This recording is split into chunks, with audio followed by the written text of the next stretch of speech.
Hello साथीहरू, यो चाहिँ हाम्रो आलु बारी हो। आलु चाहिँ पाकेर। कौन है ये लोग? कहाँ से आते हैं ये?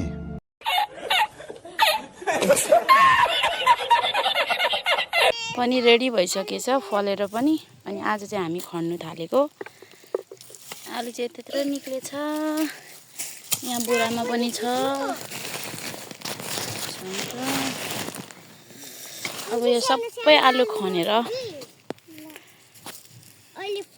हेरौँ कति निक्लिन्छ। आजको हाम्रो काम।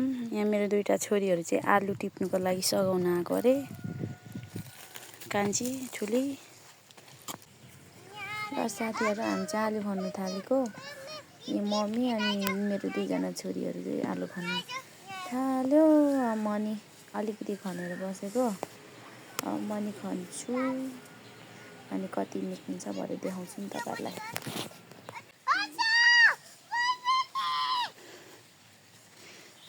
यता आऊ न, यता पनि उखाल त नानाले सिकाएकोमा।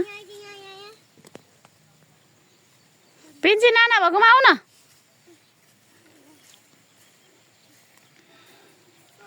दिदी बहिनीले चाहिँ फर्स्ट टाइम आलु खनेको।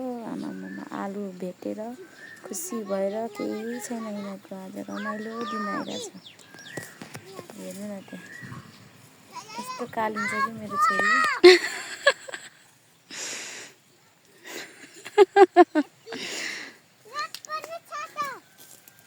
त्यो होइन छोरी, यताको खुट्टाको।